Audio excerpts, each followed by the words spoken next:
కూటమి ప్రభుత్వంలో చంద్రబాబు నాయుడు గారు ముఖ్యమంత్రి అయిన రోజు నుంచి తిరుపతి పరువు ప్రతిష్ట ఎలా దిగజారుస్తున్నారో లడ్డూ విషయంలో చూసాం.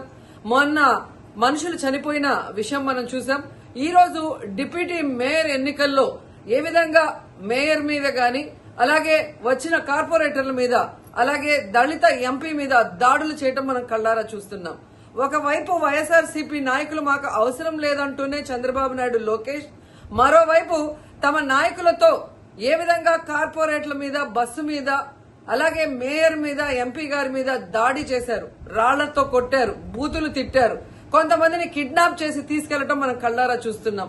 ఇవన్నీ కూడా పోలీసులు చూస్తుండగానే వాళ్ళ ప్రేక్షక పాత్ర వహించినప్పుడే జరగటం అనేది ఈ రాష్ట్రంలో లా అండ్ ఆర్డర్ ఎంత ఘోరంగా ఫెయిల్యూర్ అయిందో మనకు అర్థమవుతుంది.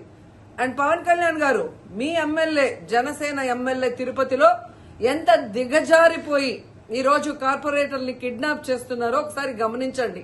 నిజంగా మీరు చెప్పుకున్నట్టు చంద్రబాబు నాయుడు, లోకేష్, పవన్ కళ్యాణ్ మాకు 93% సీట్స్ వచ్చినాయి మొన్న ఎమ్మెల్యే, ఎంపీ ఎలక్షన్ లో అన్నారు.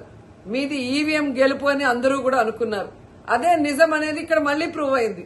ఎందుకంటే నిజంగా ప్రజల ఓట్లతో మీరు 93% సీట్లు సంపాదించుంటే ఈ రోజు ఒక డిప్యూటీ మేయర్ పోస్ట్ కి ఇంత రాద్ధాంతం చేసి, ఈ విధంగా రౌడీజం, గుండాయిజం చేసి కిడ్నాప్ చేయాల్సిన అవసరం ఉందా అని నేను అడుగుతున్నా. మీకు దమ్ము, ధైర్యం ఉంటే, ప్రజలు మీ పక్షాన ఉన్నారు, మీ ప్రభుత్వం సక్రమంగా పనిచేస్తుంది, ఇచ్చిన హామీలు నెరవేరుస్తుంది అని మీరు నమ్ముంటే ఈ కార్పొరేటర్లతో రాజీనామా చేయించి మీ గుర్తు మీద గెలిపించుకొని మీరు ఎన్నికలు జరిపించుంటే ప్రతి ఒక్కరు మిమ్మల్ని శభాషను ఉంటారు. కానీ ఇక్కడ జరిగే ఒక డిప్యూటీ మేయర్ ఎన్నికలకే ఈ విధంగా ఒక మహిళని చూడకుండా మేయర్ ని ఏ విధంగా హ్యూమిలేట్ చేస్తున్నారు, ఆమె మీద దాడి చేస్తున్నారు, అలాగే ఒక దళిత ఎంపీ గురుమూర్తి గారి మీద ఎలా బూతులతో తిట్టి దాడి చేస్తున్నారో టీవీలో అందరూ గమనిస్తున్నారు. సో మీరు ఫెయిల్యూర్ అయ్యారు. ఈ 7 నెలల కాలంలో ప్రజలు మిమ్మల్ని అసహించుకుంటున్నారన్న విషయం తెలిసి ఇలా దిగజారుడు రాజకీయాలు, రౌడీ రాజకీయాలు చేయాలనుకోవటం నిజం కాదా నేను అడుగుతున్నా. ఒకవైపు ఎలక్షన్ కమిషన్ మేము రిక్వెస్ట్ చేస్తున్నాం, ఇలాంటి కూటమి ప్రభుత్వం చేసే ఈ దారుణాలకి ఫుల్ స్టాప్ పెట్టండి. ఎవరైతే ఈరోజు దాడి చేశారు, బూతులు తిట్టారు, కిడ్నాప్ చేశారో ఆ తెలుగుదేశం, జనసేన నాయకులందరూ కూడా టీవీల్లో కనిపిస్తున్నారు. వాళ్ళందరినీ కూడా అరెస్ట్ చేసి వాళ్ళకి పనిష్మెంట్ ఇవ్వాలి. అలాగే ఎన్నికలు, డిప్యూటీ మేయర్ ఎన్నికల్ని ప్రజాస్వామ్యబద్దంగా నిర్వహించాలని ఈసీని డిమాండ్ చేస్తున్నాం.